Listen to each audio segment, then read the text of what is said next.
which would reveal the locations of both Karmit and Sangrite, which would need to be alloyed to create Ethereum. So It is not a felt frog with a chrome. I was gonna say we have Ethereum, now we have Froge coin or what?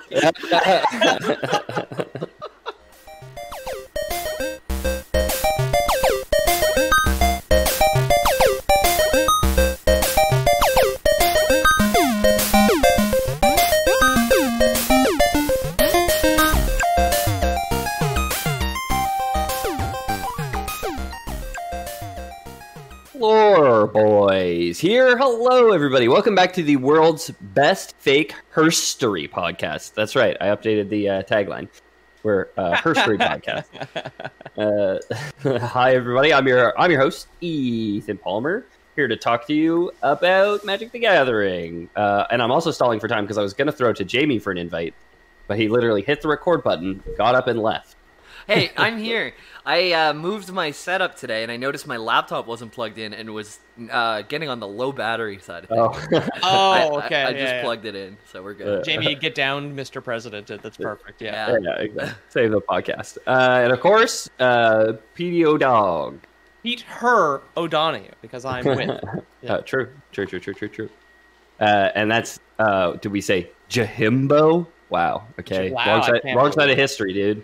No, it could be James Milher. Wait. Wrong side of herstory. My bad. Oh, fuck.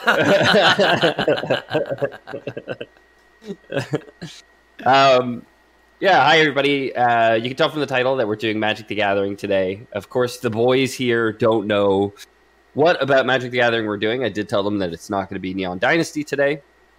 So our episode begins in a small place known as not Kamigawa.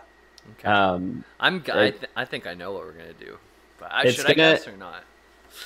You can guess. I'm pretty sure you do know what we're gonna do. Is the man with the pink and purple magic? Yeah, exactly. We're gonna be talking about Tezzeret today. Tezzeret. We don't start in Kamigawa. We start instead in a place called Alara. Now, do you guys remember anything about Alara? No, it sounds very familiar though. We've definitely talked about. Is that the one where that was like the order plane? It was like white, blue or something with the angels? So there was white, green, blue, which was Bant, which was a shard of Alara. So Alara was a plane that got split into five different crystals. So I have a quote here from me, from our first Elspeth episode. This is what I wrote. So, Alara was a plane in the multiverse like any other, teeming with life and mana and flourishing ancient civilizations. Till one day, some upstart planeswalker decided to frack the dang thing for magic. I think I said it on our Elspeth episode. I'll say it again now. It is an unnamed planeswalker. Just like this happened because somebody tried it, but you never find out who it was. Okay. If I had to guess, Nicol Bolas probably was the one that did it, but. It's like one of those planeswalkers that is just so powerful you never hear about them, like the really rich people in the Middle East. Exactly. Yeah, exactly. Yeah. The drain on the plane's mana shattered something deep in its metaphysical structure, causing it to undergo a radical planar refraction. So, sci-fi buzzwords. Yeah. The plane broke into shards along mana lines, diffusing into its component parts, like light refracted in a prism. In a prism, and shattering Alara's civilizations and ecologies with it. Whatever agent caused destruction abandoned what remained of the plane, its spell presumably finished. The shards of Alara, as they were known, separated into 5 different configurations based on the most prolific mana in them. The shards were as follows, earmarked by color. Bant, which was white, green, blue, which we talked about a lot. That's where Elspeth, not where she was from, but that's where she ended up after she left her unnamed home plane that was taken over by the Phyrexians. Yeah. There's Esper, which we're going to be talking about today. There's Grixis, which we're going to be talking about today. Those are the blue and black, respectively. Jund, we're not going to talk much about. That's the red one. Then Naya was what Ajani, excuse me, where he was from, the lion guy. Man. Right. Yeah, with the cool sword. Yeah, the Leonin. So we're going to... most of our story takes place on Esper, at least to start.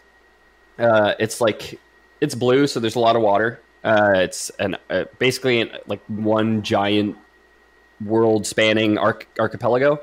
Vast stretches of open water dotted by near countless islands. the Sea of the Unknown. There's a plethora of underground waterways. There's even a vast desert of broken glass. All features of this shard. Yeah, does sound like a great place to be. I used to collect a lot of sea glass. That's like broken glass that gets whittled down to being completely blunt and smooth. Yeah. Just by like salt and sand in the ocean. Yeah.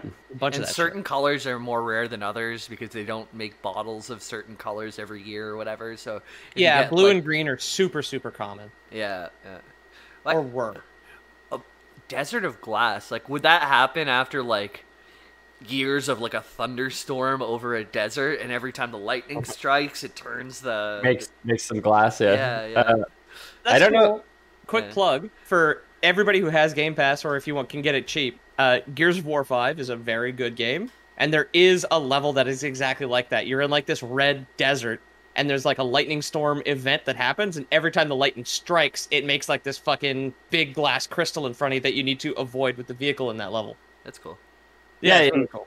In Erickson's Steven Erickson's Miles Book of the Fallen, I'm pretty sure the snake in like the 9th and 10th books, when they travel through the Kalance Desert there, I think it's like also like pretty like glass heavy, and they're all like, it's like this train of like refugee children basically, and they're just like walking through this desert that's just like lacerating their feet.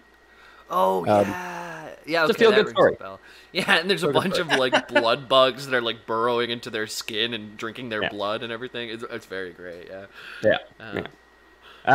So a fun fact about the desert, and I included this because I thought it was cool. It's not going to play an impact on the story. The glass of the desert, I guess, just like shifting over time, will sometimes form like glaciers made of glass, essentially. So just like all the glass just like pushes up against itself and like sticks together and forms these just like walls of glass. Glaciers. I wonder if It's pretty fucking cool though. Yeah, ice. Cool. Ice in French is glass. I wonder if glacier, since usually that's like a big chunk of ice, like if there, if it's a glacier. Yeah. I mean, it's glass in French is vitre though. Peter, come on. Sorry. Is Peter? it? Yeah. I don't speak French. I would know. Glass. Yeah. Is it?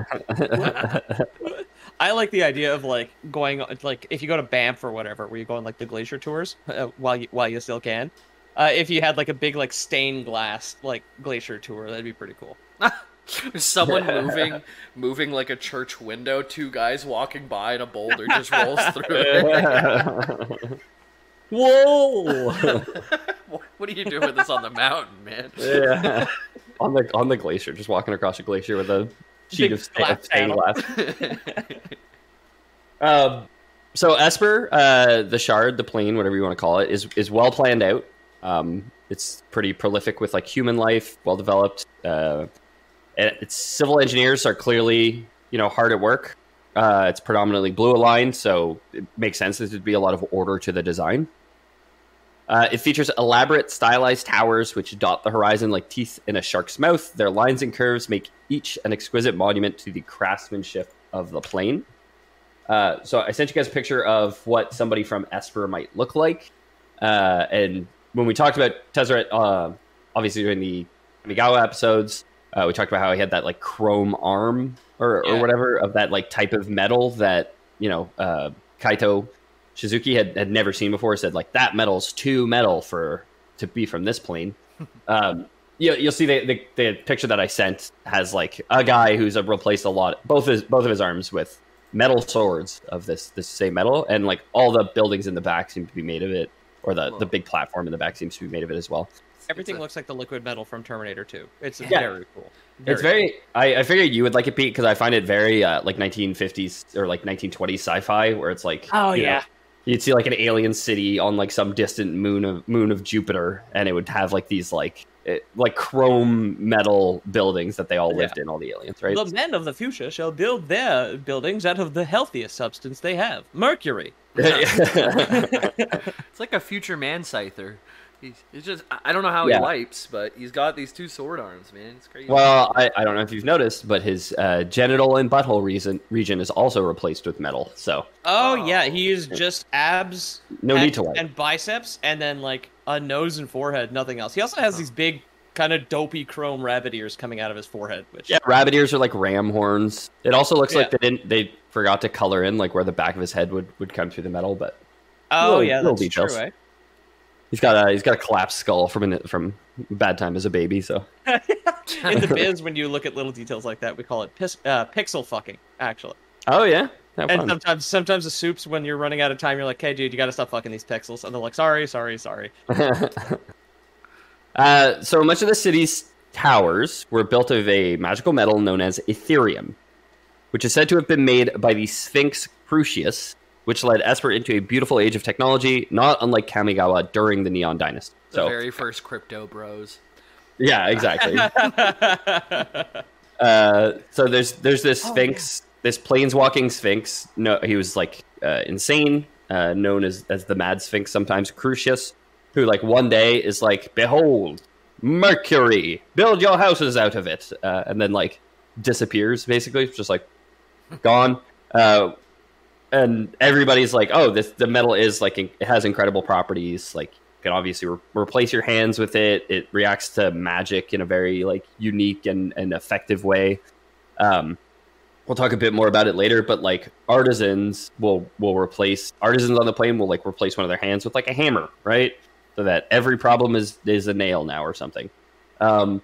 Is it because I know this is kind of always the problem where you kind of like get pigeonholed into it. Like, can you take it off? Like, if you replace your wrist with like a twist-on, like nub, would you be able to swap out the tools if you had like the clip-on hammer? Because like at some point you're gonna need like a left hand that's not a hammer, right? Yeah. So they add these like metal pieces to themselves via magic. It's usually like a magic spell that will let them like replace it, and they can just reshape the metal because it's so like reactive to magic. So they can just like do another spell and like the hammer's now a screwdriver, and then do another spell and the hammer's. They don't have to go downtown to some angry dwarf and then leave their arm on like an anvil. Yeah. And just get banged out into whatever new they need. No. In Canada, reforging your hands is free, so it's yeah. all right. Yeah. Yeah, so like it's a great age for Esper, I suppose, in a lot of senses, because they can build, like, it's easy to build their buildings because you can have one guy kind of just like have a bunch of this metal, and like he could just, if he knows like basic levels of magic, then he can build a building like kind of by himself, sort of thing, right? So Cool. A lot of productivity, you know what I mean? A lot of corporate bonuses going out in this world. Nice. So That never backfires in any of these sci-fi worlds that we've ever talked about. yeah, exactly. So on Esper, there emerges a group known as the Ether Sworn, who are such fans of Ethereum, they plan on fusing every living being with Ethereum. That's like their corporate motto, I guess, is like, let's just make everything merge with Ethereum. Yeah, get rid of hard cash. Everybody just has an Ethereum wallet, and we're fine. Yeah, exactly. And the telling thing about how great this metal is I guess that like most people are for it. Most people are like, yep, everybody should have like metallic augments and be, you know, merged with this stuff because it's so great and it's so convenient. You're saying Ethereum retains its value? Is that how you? Yeah. I would never say such a thing. No. Most everyone ends up with Ethereum implants of some type eventually, and the greatest masters of craft realize they don't even need tools, but can simply shape metal with hand and mind at a certain point. So, things are pretty great on the surface, but deep below those ivory towers, there does exist a place blocked from sunlight known as Tide Hollow, a nasty place inhabited by these shards' rougher denizens. So you have this archipelago world with like this massive sprawling city just kind of dotting every square inch of it, and then of course there is like an undercity, right, which is this place Tide Hollow, which kind of all these people who are forced to live underneath the massive towers and cool Ethereum and stuff. And You this can where afford a good surgeon with a proper like chrome scalpel hand. So you've got like a guy with like aluminum foil implants. He's just like, yeah, don't worry, it's the discount, but it still works. What's the name of that guy in Greek mythology in Hades who has the boat who brings you down the River Styx? Chiron. Aaron. Chiron, yeah. This photo reminds me of that. There's like a weird, like hooded figure kind of on a boat in an underground. Yeah. Yeah. Oh, Yeah, it is exactly what That is, it's I think it's Karen actually is how to pronounce it, but yeah, because Chiron is like a hand. I think that's a different guy. Okay. Yeah. So this card is called the art from the card, the Tide Hollow Sculler. So this is just like a guy living in Tide Hollow, making his living by sculling the bottom for presumably Ethereum scrap. Okay. Oh. So it is into this dark and dank underworld that an unnamed boy is born. His father was a scrapper. People who wander trash heaps searching for bits of discarded Ethereum to sell, while his mother was a prostitute. They did not care much for their son. So when I say unnamed boy, I'm not like burying the lead to you guys. They didn't give him a name. They were just like, don't care enough for him to even name him. His father was abusive besides that, physically, verbally berating, known to berate the boy, things like that. So pretty naturally, pretty understandably, one could say, the young boy found his role models in the gangs and his friends in Tide Hollow, who gave him a name, one that meant improvised weapon on the streets, and that's Tezzeret. So I do love the idea of these hard gangsters saying Tezzeret for an improvised weapon, which is just like the least like yeah. Just like this is clearly like nerds writing this story where they're just like, yeah, what would they call it? They call it a Tezzeret, right? That's what they're gonna call their knives in this world. Like, no, nobody would ever use that word for anything, I don't think. But yeah, so his name means improvised weapon. It was given to him by friends, by the gangs that he kind of ran with. When Tezzeret was 7, his mother died. She was begging in the streets when a guild master's carriage ran her over and left her for dead, leaving Tezzeret alone with his father. Jesus. While they collected the body, Tezzeret's father imparted the life lesson we gained out of all of this, that the strong get to take what they want and not face consequences. So I know, like, every time I do an episode, it seems like I don't actually like talk about lore. I just criticize capitalism. But kind of like Pete was saying, like, a lot of these stories are pretty rooted in that, and this one's like pretty obvious that, oh yeah, the guild master's carriage ran over the prostitute begging in the street, right? Yeah. So yeah, his father says to him, like, yeah, you see that, son? Like, if you're strong enough, you get to just take whatever you want, which is probably a pretty formative moment, because they were like when he said that, they were like picking up the body in the street, basically, because there was no like to take to the morgue themselves. Only the strongest will survive. Halo 2 soundtrack. Yeah. Fire away. His Tezzeret's father picked him up, put him on his knee, and he just said, "Fire away!" And that's when he got his fucking planeswalker spark. Right. So Tezzeret started collecting scrap metal with his father, and they discovered he was adept at rhabdomancy, which is a real life magic of divining using a rod or stick. So like dousing or witching, it's sometimes called. Oh, the Y-shaped stick to find water. Yeah, okay. There's people who claim you can find anything. They're like, oh, you can find water, you can find oil, you can find power lines, like all this stuff. You can find whatever's directly in front of you. Midwestern crackpots will tell you they can find literally anything with anything, so it's not. Yeah. It's a pretty broad science. Exactly. And I can tell you right now that I bet you there's someone in our Discord who's gonna message us and say, like, oh, actually, like, you can use this to find. Right, so I mean, prove us whether wrong. It's Handolo, whether it's Darkside Bunny, whoever's out there who believes in this, we want to hear from you. And like Jamie says, prove us wrong. So it's called rhabdomancy in real life too, which is pretty cool. Also, it is absolutely pouring rain here, so I might lose internet. I might lose power. It is coming down in sheets outside. So we were mentioning in the bonus content, it's been like the 2 hottest days of life in Canada this past few days, so we're about to get the storm that comes after it. I'm just gonna close some windows real quick. All right. Should we stall for time here, or should we vamp? Yeah, I don't know how. Ethan normally does the vamping. Perfect. Okay, it's back. Phew. Yeah. I didn't get washed away in the current of rainwater, the torrential river of rainwater. Okay, so Tezzeret has taken up his dad's profession, basically, right? Like, he's 9 years old or 7 years old. Time for him to get out of school already, just a waste of time.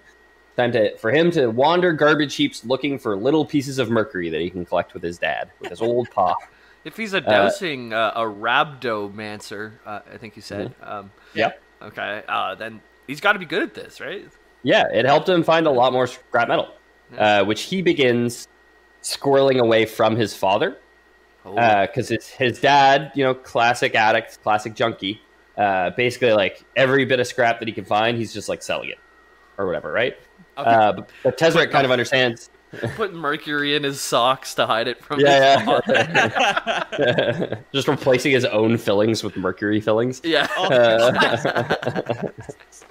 Might explain why he becomes such like an irrationally angry guy later on in life, right? Yeah, it's in the brainstem. Yeah.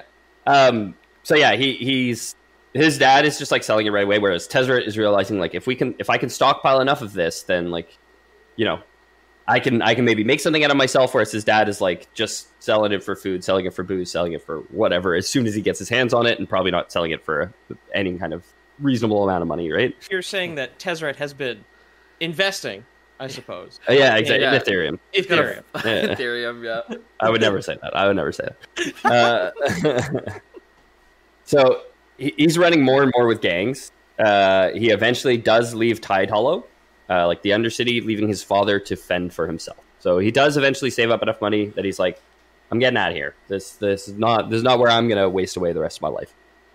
He'd saved up a decent tuition's worth of metal and apprenticed to an artificer for 7 years. Though being intensely motivated, Tezzeret learned everything that the journeyman had to teach him in just 3. So he signed up for a 7-year apprenticeship, learns everything he can in 3 years, and then it's basically like, you know what, I'm moving on, bigger and better things, right? Wow. Pretty good. That's great you can do that. I feel like trades these days, you still got to do your 5,000 hours. Yeah, exactly. And whether the idiot next to you is worse than you or better than you, you still... It's the number of hours, until you get your... Well, flying a helicopter, it's all bullshit, yeah. Well, presumably the certificate that you get, or like the stamp, I think it's called in Canada, is made out of Ethereum in this world. So if you just like get enough Ethereum, and then you can just make your own, right? And just be like, yeah, no, don't look too closely. Yeah, and that's probably the best way to do it. I think that it encourages people to work harder, and I think we lost Ethan. Yeah, we did. Okay. He bugged out there for a second, and then... Be right back, folks. Oh. Yeah. We're back. We made it back. Hi, guys. Yeah. So, I did have to take a quick break for some autoerotic asphyxiation. Sorry, guys. Just, when the mood comes over you. He doesn't have any rope, so he just opens his mouth for the rain. Yeah, exactly. You gotta jump on it. You gotta jump on it while you can. See, carpe diem. That's what they were talking about. Yep. So Tezzeret, our young pupil, learns all that he can from that master. Then decides I'm gonna try and do bigger and better things. So while he's looking for more knowledge to gain, more things to learn, he's still witching for Ethereum. He actually manages to continue growing his fortune slowly, but never quickly enough. So Tezzeret realizes, like, hey, there's plenty of deadbeats lying in gutters using drugs, just working some blue-collar job who have Ethereum. Why don't I just take it from them? So he starts murdering. Just like straight up. I thought he'd be like a highwayman or something, like something more Robin Hoodie, and not straight up just like, well, got to do a crime. Murder's a quick one. He's not murdering. He's mining. Of course. Yes, thank you. Yeah. So it does say that he begins murdering like bandits, and like basically deadbeats like his dad or whatever. So there is like some Robin Hood vibe to it, but like I don't Dexter. know. Yeah, I was gonna say it's criminal who kills criminals, right? Yeah, exactly. Still murder, right? So it is. He ends up making a lot of money like that, killing people. He eventually joins a guild with his growing wealth, the Mechanists Guild. He was a bright pupil, completing coursework, which normally took 17 years in just 5. So he's kind of continuing on this trend of getting things done quicker than people would anticipate. He becomes a journeyman craftsman, which earns him access to those good corporate Ethereum cash. So now that he's like a journeyman and is like officially a tradesman, he basically can like get access to like the guild's Ethereum or whatever, to a certain extent. So basically. Right. Okay, it's like when Homer joins the Freemasons and they give him the actual emergency number of 912. Yeah. Yeah, it's like, yeah, you don't want to use that shitty street level Ethereum, dude. Oh man, that's just melted aluminum foil that we give to poor people. You gotta get the real shit that gives you knife arms. Yeah, exactly. Speaking of knife arms, ever since Tezzeret was a young boy, he'd wanted a metallic arm, which is, kind of was what we mentioned, how we described him in the Kamigawa episodes, was a guy with the strange chrome arm. So yeah, probably could have figured we'd get there. At the age of 19, with access to the Mechanist Guild's Ethereum, he performed the ritual to sever his right arm, replace it with a solid Ethereum arm. So, would you guys go right or left? I was thinking about it. I think I would go left. So I mean, if Ethereum went right because he wants it to be his dominant hand, right? Like he wants the Ethereum to be on his dominant side. Because it's not like a real prosthetic, which is kind of worse than a natural limb in a lot of ways. Like if I had a magical metallic arm, I would totally use my right hand because I'm a right-handed guy. My left hand has I'm thinking I have a cut in my hand that doesn't allow me to bend one of my fingers, which gets in the way of guitar and things like that. And also I'm thinking when you're fighting and stuff, you want your offhand to be able to absorb blows, the block arm. Yeah. Okay, yeah. But you want to be able to parry your weapon arm, right? Because you want to be able to strike with your right as well. It's true. I'd have to think about it more, but as of now, I think I'd still go left. Yeah. Okay. He is very cool looking. I did not imagine his arm to be this twisted alien claw, and I did not expect him to look like the singer from Korn. Yeah. So I posted a picture of Tezzeret for the gang. He's got dreads. This is probably an older picture of him, later on in his life. He's probably not this grizzled at age of 19. Oh yeah, I hope not. Yeah, but it does kind of show, and he can presumably reshape his metal arm in some way using magic again, right? So whether it always looks twisted like this or looks a little different at different times is hard to say. But a lot of Ethereum, it does kind of have that twisted aspect to it. We'll meet somebody later on who kind of exemplifies that as well. So he replaces his right arm with an Ethereum arm, seeing the quality of his work, and again on brand with he gets things done faster than most. Basically, the people in the guild see the arm and say, "Oh, you're a master. You're a master tradesman. Clearly, you've learned everything that the guild could teach you. So we're just going to grant you the rank of master." With that, he decides to try his hand at school again at the Academy of the Seekers, which is a group of powerful artificers who claimed they could create Ethereum. Whoa. Okay. These are like alchemists.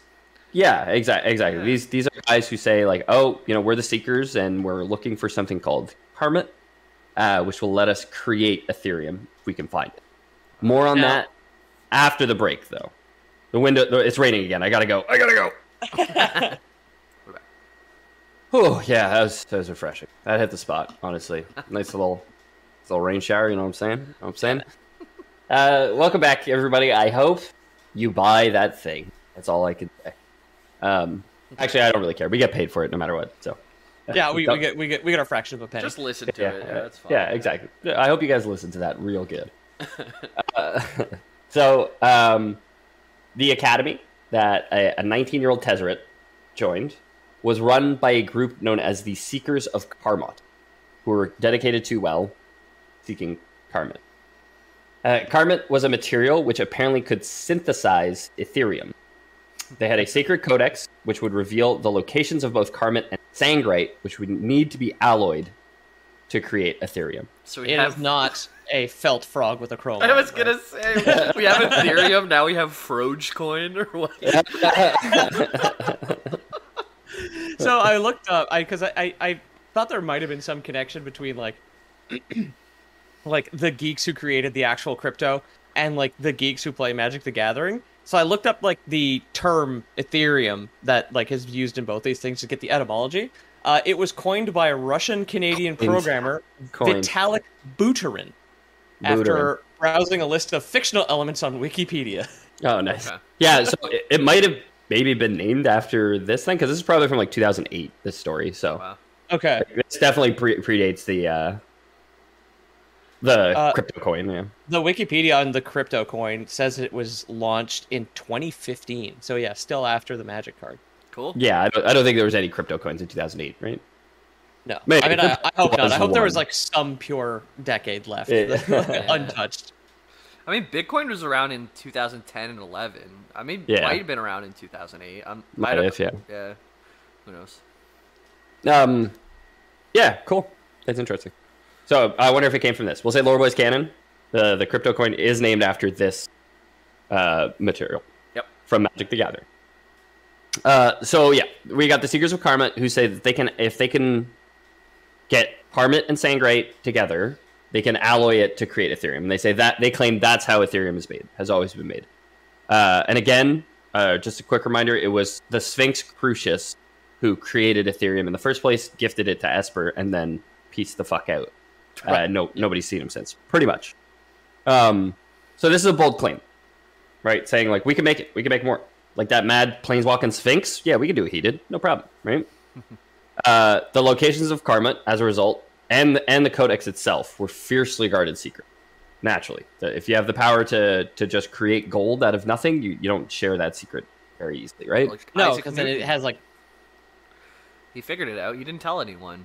He was an No, yeah, alchemist. He took it to his grave. Yeah. on how to create gold. Really? Well, there's like a It's dark random, side no? of Isaac Newton. I watched a documentary, and like not only did he make all these like cool or like discover these laws of physics, but he also had an alchemy side in the back end. Yeah. That doesn't Yeah. surprise me. I'm pretty sure he died from mercury poisoning, trying to synthesize gold. So, I mean, if that's not the science of the day, right? Yeah. Yeah. F equaled ma too close to the sun or something. Yeah, that's it. F equals L plus your ratioed plus.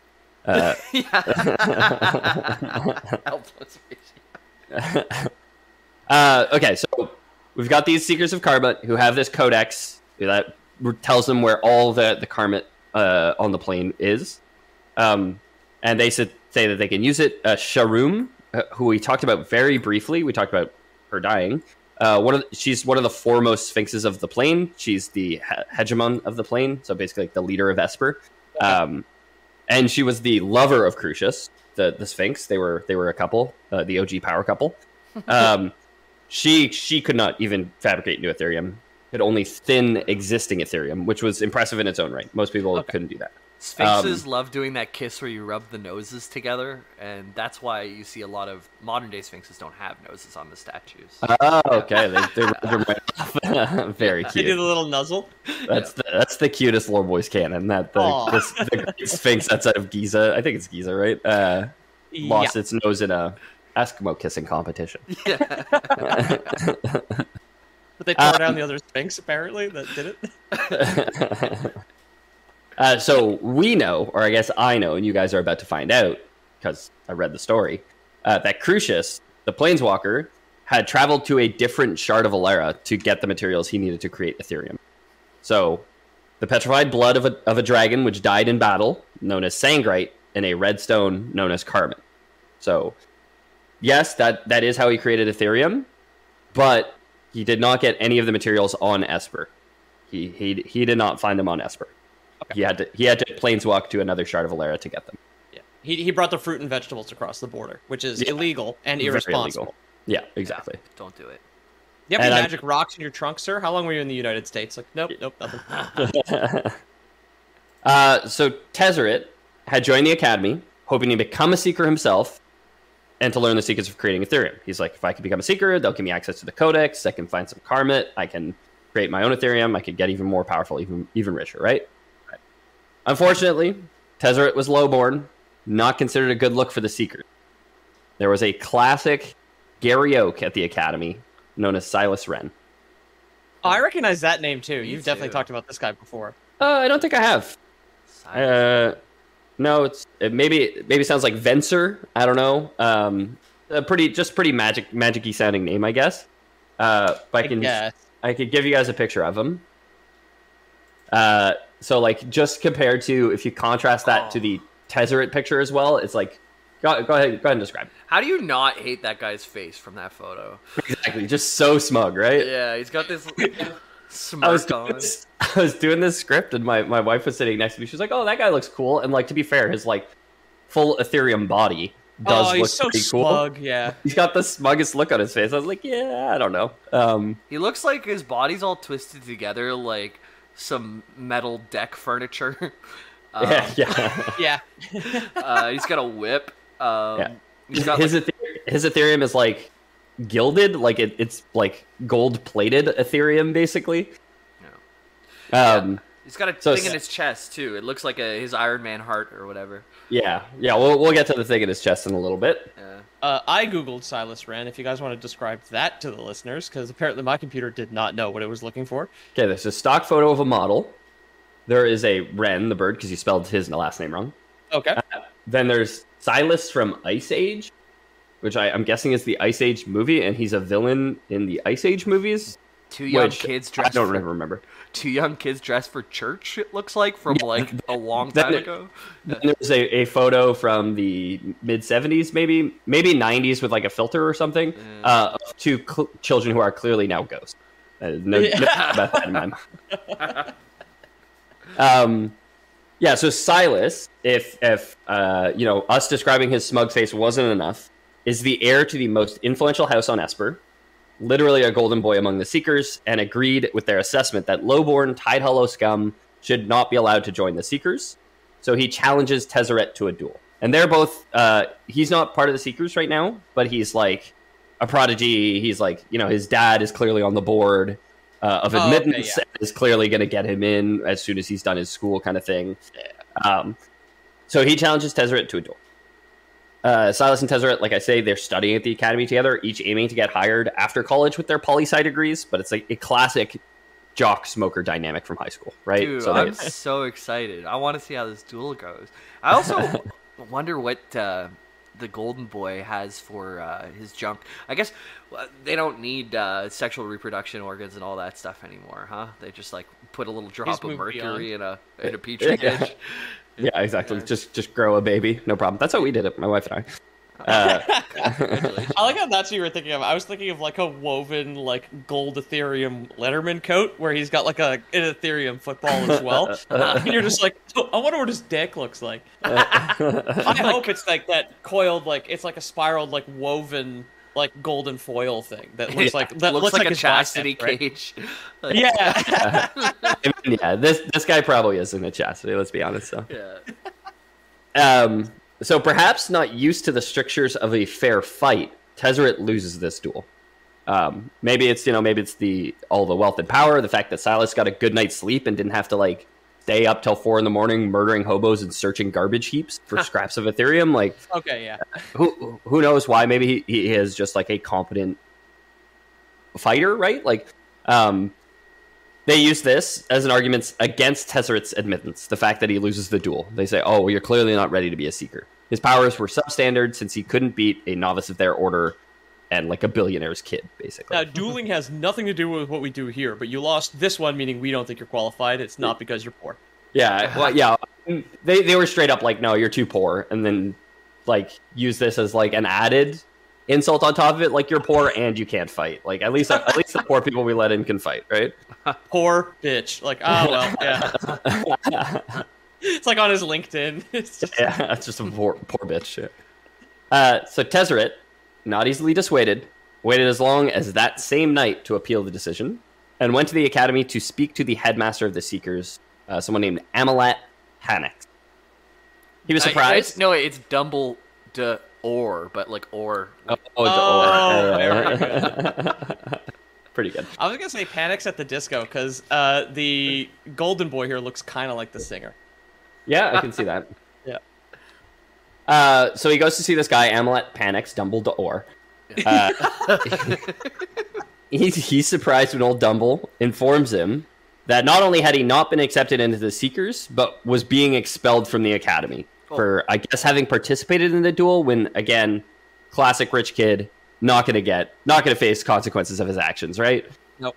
So Tezzeret, poor guy's getting expelled. He's got dreads, so that's not a good look for the academy either. So once again, not easily dissuaded, Tezzeret decides to murder the headmaster, flee out the window, and just continue studying like nothing ever happened.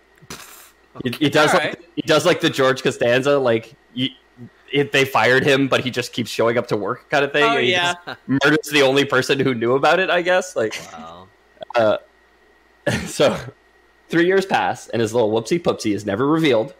Though Tezzeret does keep a slightly lower profile, so he's not like gunning as hard to like get into the Seekers early and like complete his 17-year degree in 5 years. Now he's more just like, oh, maybe they'll change their minds eventually. Meanwhile, though, Gary Oak was busy beating all the other trainers and gym leaders faster than the fastest speedrunners could, then rubbing his face in it, basically. So Silas Wren replaced his heart with a solid Ethereum heart, an act just daring enough to earn him a place into the ranks of Seekers proper. Jeez. So that's that glowing Iron Man orb in the center of his chest, was like he replaced his heart with an Ethereum heart. He's a head and then just a fully Ethereum body underneath. Wow. And he gets into the Seekers for doing that. Tezzeret had enough at that point. Wow. Being rejected time and again by the Seekers, watching his pompous rival achieve whatever he sought, and all of these hardships overlapped with the fact that he grew up to rotten, unloving parents stretched overly thin by the capitalist strictures derived from the fact that hundreds of years ago, a Sphinx had created a finite amount of resources and they were never evenly distributed. He's just like, he's kind of at his limit at this point. So I mean, that might as well be like the economy we currently live in for the amount of sense and like how fair it is. The economy currently in like Canada, the US, might as well have been created by a Sphinx centuries ago, who we never saw again. The nose fell off the Sphinx. We distributed the parts between like 17 people and said, those are now the richest people. Yeah. And it's just been that way ever since, right? There's a finite amount of Sphinx noses on Earth, right? Like, that's exactly. the problem. So, at the center of it all, at the center of all his frustration, there is a question. There's a question just kind of brewing in him, right? If the Codex would reveal the location of all the Sangrite and Karmit needed to create vast troves of Ethereum, as much as anybody would ever need, then why were there still those wasting away in Tide Hollow, bereft of enough to scrape by and left to beg on the streets and get run over by Guildmaster? Okay. We're seeing the parallels, aren't we? Like, if the banks can print as much money as we need, why are people still going hungry, right? Yeah, exactly. We're producing enough for everybody. Why are there people going hungry? Yeah. Is what Tezzeret's wondering, right? Yeah. Why do rich people throw food in the garbage is my question. Exactly. Right? How does that happen? So here's a quote directly from The Seeker's Fall, Part 2. If the secrets of the Codex are real, why are men like my father dying in salvage scraps? Why don't we all have Ethereum hearts? So he's reaching a boiling point, I guess you could say. He's been getting more and more murder hobo-y, I guess, but he's definitely getting to a point where he's like, we need answers. The boiling point of Mercury is quite low, too. So yeah, exactly. It's much for him. You get frustrated very quickly. He knows he has to get to the Codex. If he could get to the Sangrite and Karmit, surely he could figure out the secrets of the synthesis needed to create Ethereum. He's like, if I can find the stashes, I will figure out the rest on my own. They're not going to let me in. They're never going to let me in, so I'm just going to go there, right?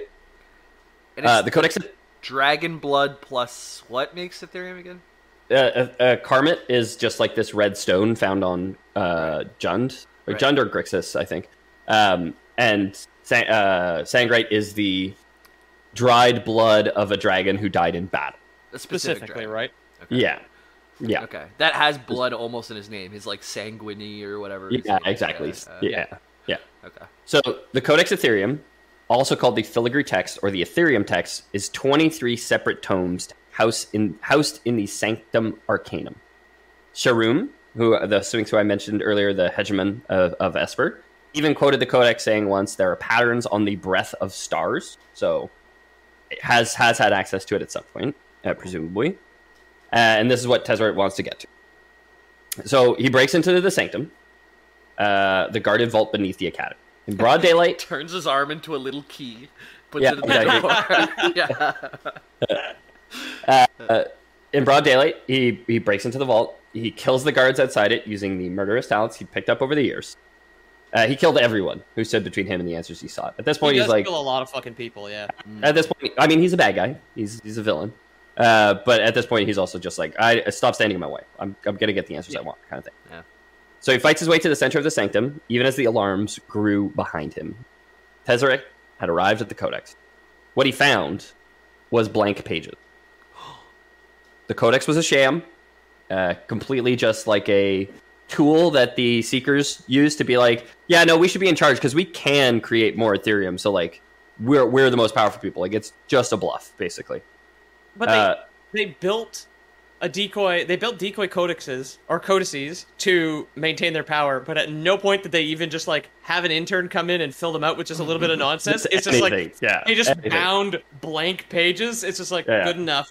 I guess you just hold it up in front of people like a tablet and just be like, "Behold the codices," and like it's like, "What's in them?" It's like, "Oh, you can't read them. It's okay." The Seekers Fall. It's a 3-part comic that like this story comes from, basically. Okay, cool. So you get to see them or whatever, and they are made of Ethereum. So I don't know if it's like there's a certain way to read it that only certain people can cast the magic that you'd need to, and Tezzeret can, kind of thing.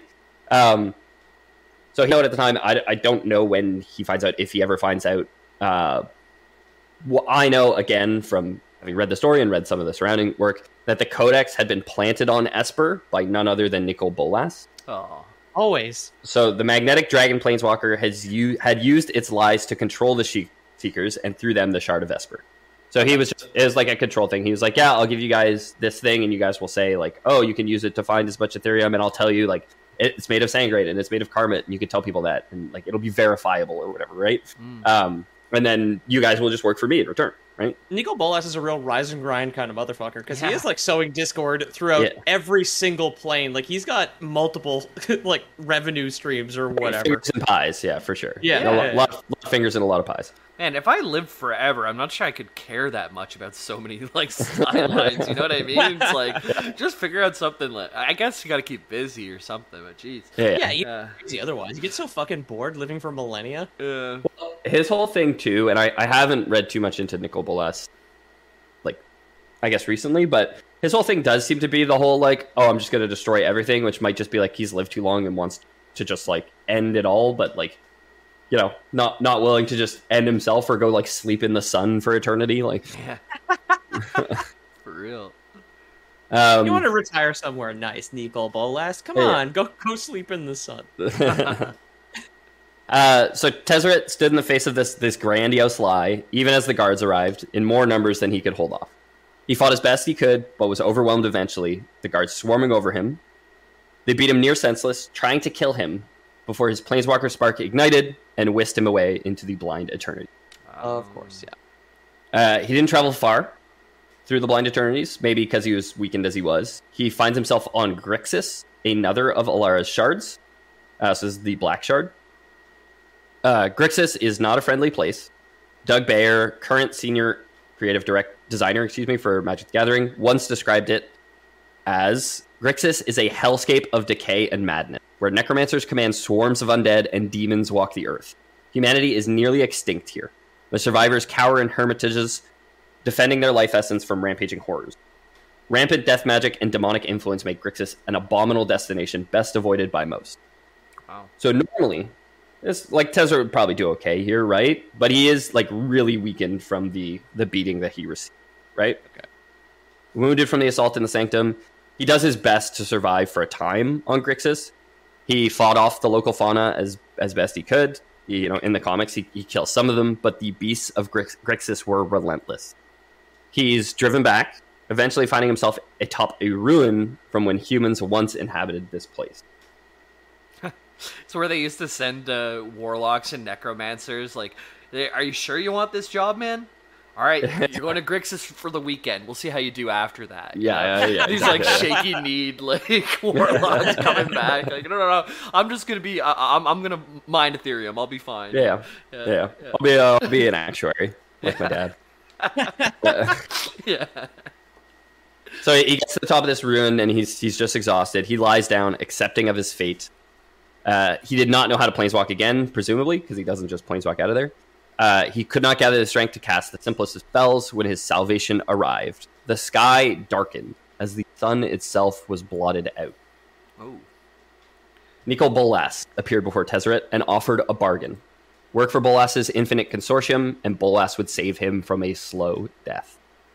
So I posted a picture for you guys. This is the last panel from the Seeker's Fall comic, part 3. This is how that story ends, of just like a towering Nicol Bolas appearing over this ruin where Tezzeret presumably found himself, and saying, "Kneel, servant, your resurrection is at hand." Eagle Bolas is so fucking cool looking. Yeah. Like, cool design. Yeah, there's like so much complicated shit in Magic the Gathering that is also cool. Like a lot of the Phyrexian stuff that like I had to draw in the past is just like, you know, like this meaty body with all these tubes and needles and arms and like different appendages of varying lengths. Like every single one has like a Swiss Army knife of crap coming out of it.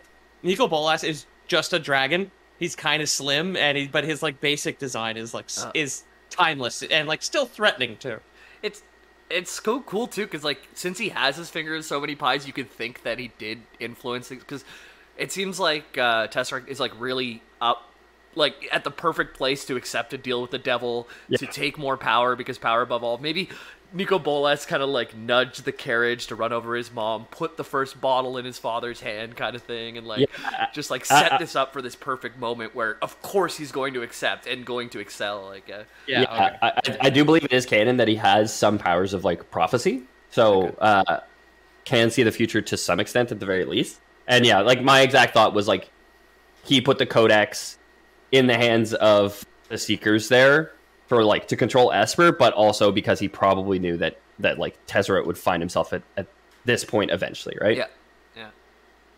So Tezzeret accepts, of course, fits in well in Bolas's organization. Shouldn't be a big surprise, right? Tezzeret killing hobo for years at this point. Tezzeret, one of his Planeswalker cards is Tezzeret, Agent of Bolas. So like, cool. Okay. He quickly rises to a position of command within its ranks.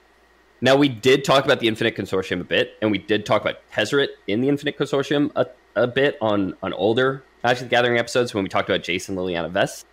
Okay. I think it was the episode where we dubbed Bolas Magnetic, like where we called him the Magnetic Dragon.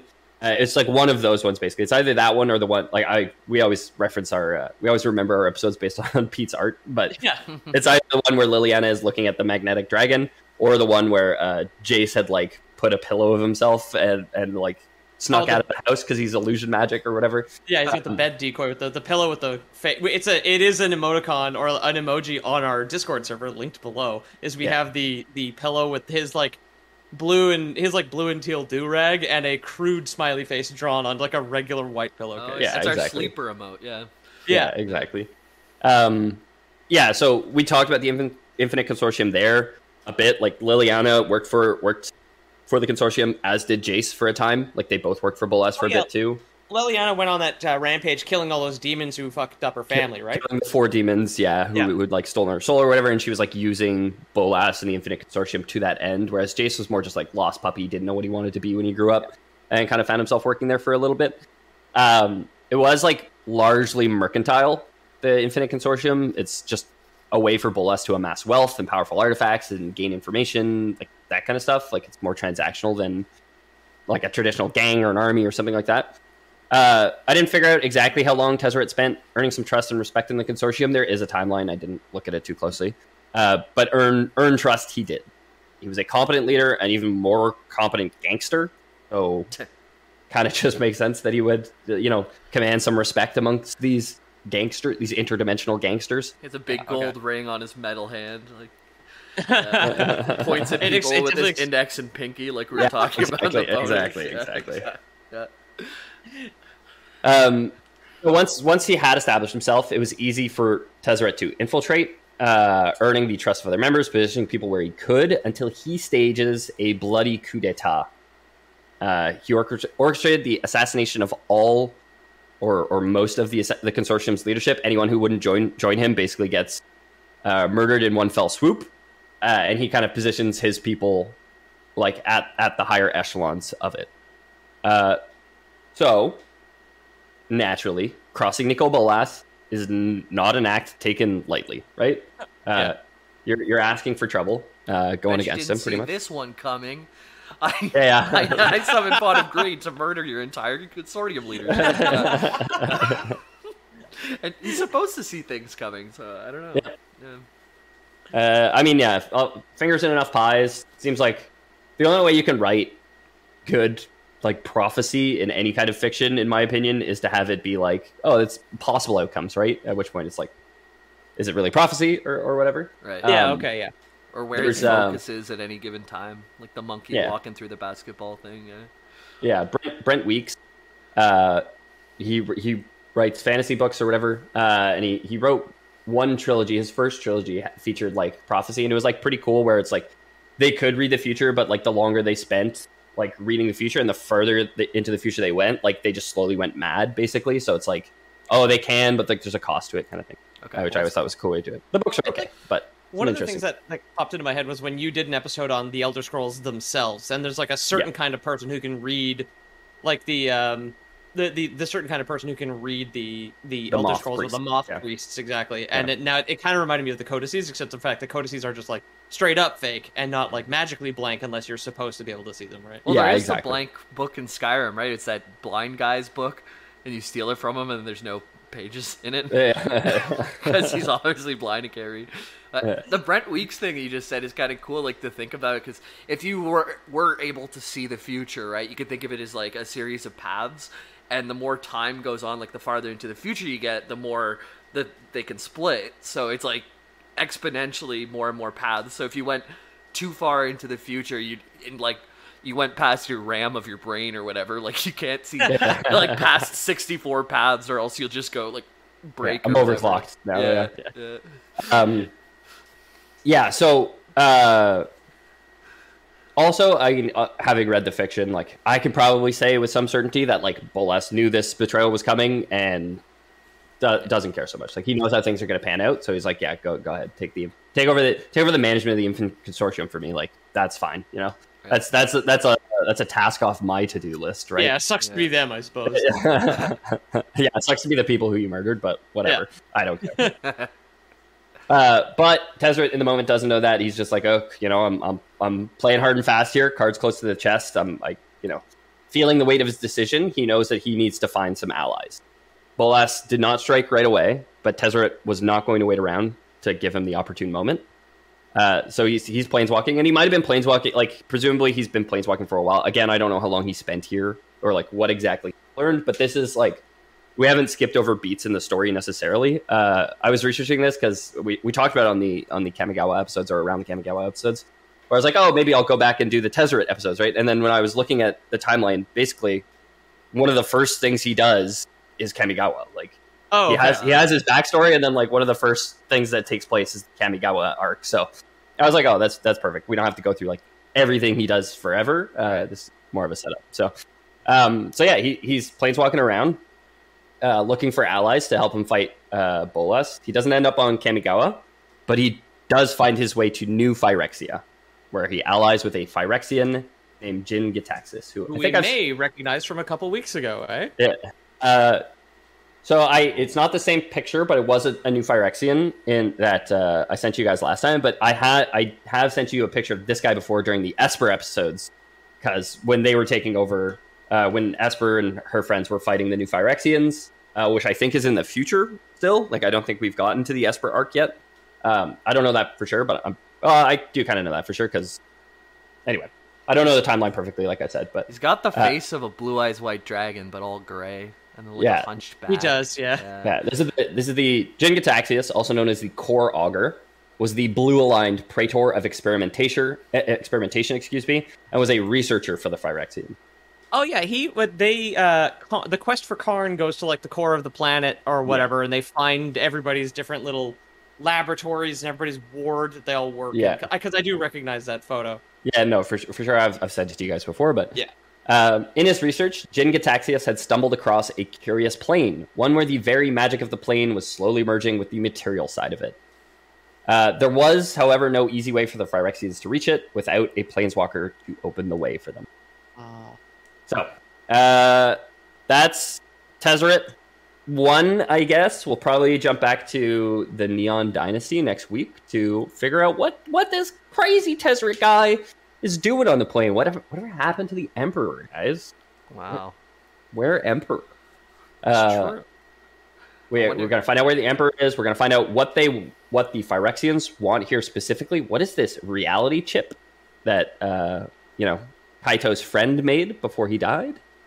there's a lot of questions. Guys, I'm thinking about it. Maybe like in the pursuit of science, where they're trying to find a unifying theory to all laws. Maybe we'll find the unifying lore to all things. Like we'll find the time travel. Like we're gonna see Spike run by with catching an ape in one of these timelines.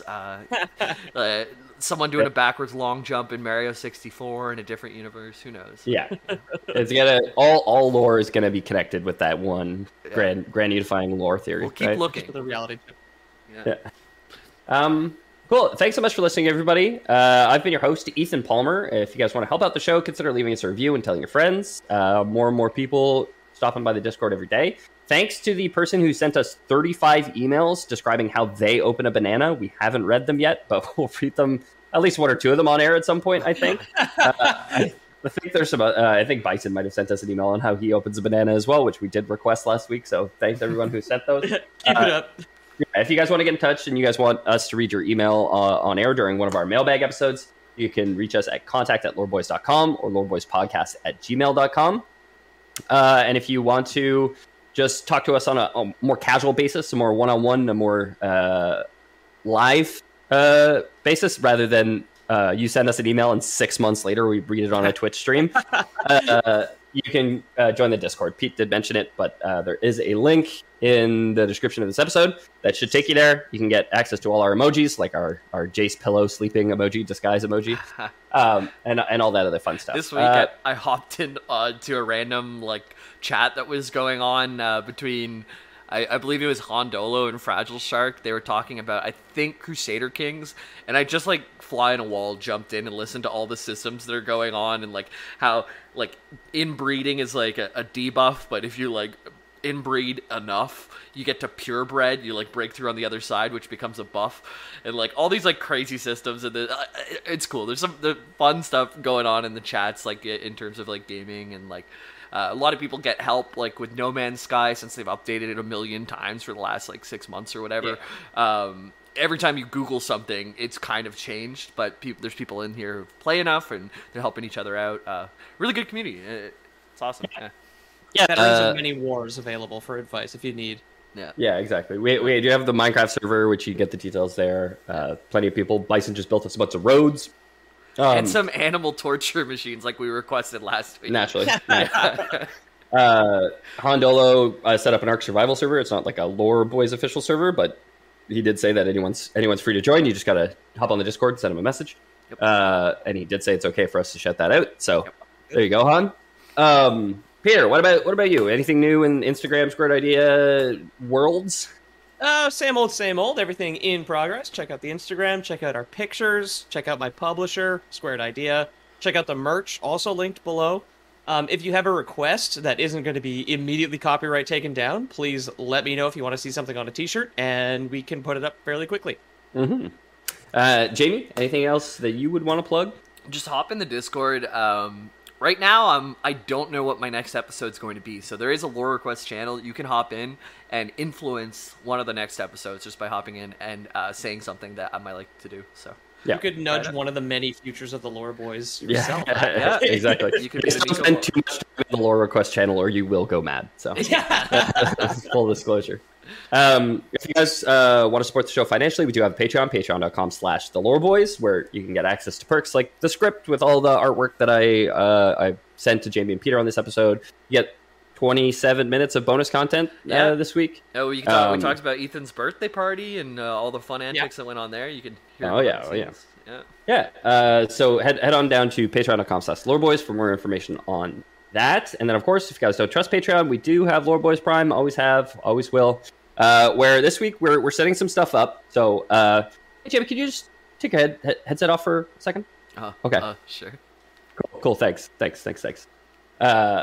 So Jamie is kind of, I don't know. So I've obviously been in charge of the Infinite Consortium of Lore Boys for a while now, and this new upstart Jamie, whom I saved from these ancient ruins one day, does seem to be engaging with you guys a lot on the Discord, and it's making me a little uncomfortable. Okay, so I do have a feeling that some of my followers on the Discord, Jamie might try and replace you with his. So I don't want to spark another Lore Boys gang war. Okay, I don't, that's not why I'm here. That's not what I'm doing. But I do think that we all got to pick sides, basically, between me and Jamie. Peter's obviously on my side, obviously, because I'm the big guy. Oh, hey, Jamie. Hey. You put your headphones back on. I assume since I'm the last Lore Boy's birthday to come up next, you're just planning a party for me, right? Oh, we're planning a real surprise for you. Yeah, that is correct. Yeah. Yes. Go for it. Okay.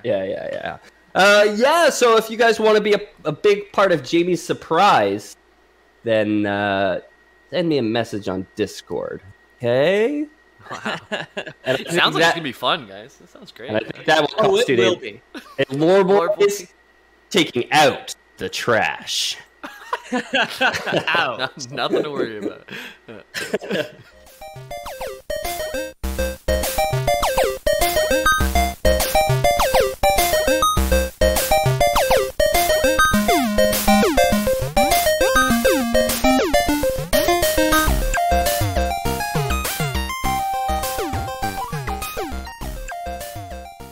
Bobbing my head to the music, but then slowly stopping and then falling back again. Oh my fucking god, that's so funny. But, Yeah, no, did not notice, but in your micro dreams, did you look over at me driving and I'm just like wearing different clothes or like a silly hat? Yeah. Or like I'm a different guy that you just recognize. The driver's seat's facing backwards. Jamie's just like, wait, what?